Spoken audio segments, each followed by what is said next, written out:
gentleman from Texas, Mr. Babin, for 5 minutes. Thank you, Mr. Speaker.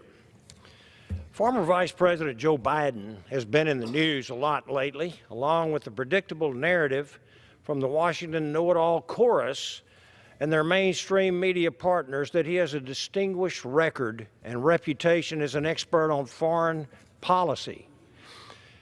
How very Washington it is to assume that with his long Washington resume, especially as his chairmanship of the Senate Foreign Relations Committee, that Joe Biden is a foreign policy genius.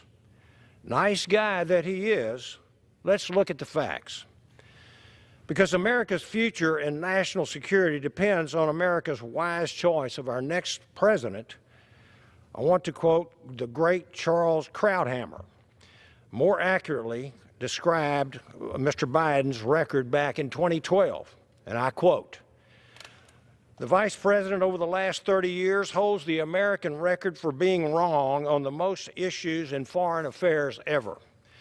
And the list starts with a nuclear freeze in the early 80s against Thatcher and Reagan, which is one of the follies of the era.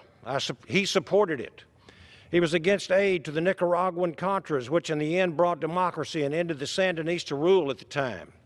He was against Reagan's expansion of the defense budget, which bankrupted the Soviet Union and led to the end of the Soviet Empire.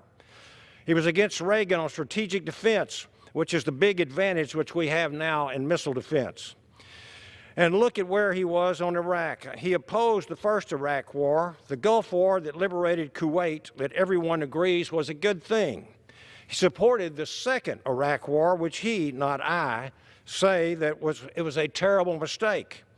And then when the surge happened, he opposed the surge in Iraq, which rescued a losing war and ended in our leaving with our heads held high in some promise of the future. He seems to be the Herbert Hoover of American foreign policy, and for him to be the spokesman for the Obama administration on these affairs, I think, is quite ironic, unquote.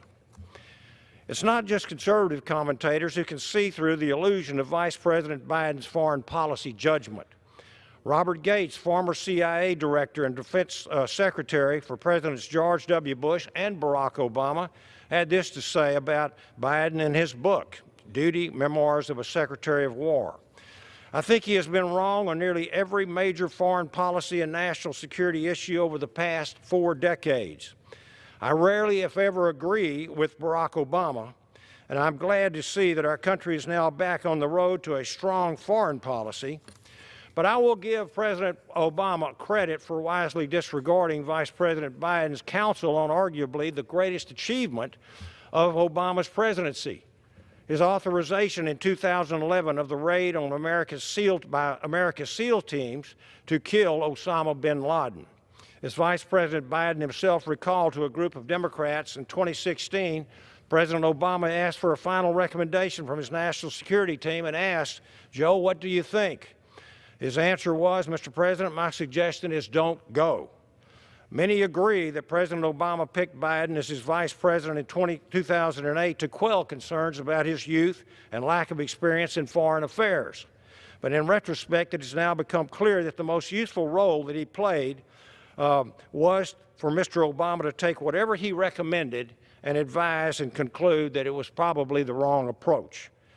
Mr. Biden now believes that he is the right man to choose and the right man to lead our nation as president. America will choose a president in 2020, and I hope that Republicans and Democrats will conclude, as our 44th president and countless others have, that the opposite might just be true. Thank you, and I yield back. The chair recognizes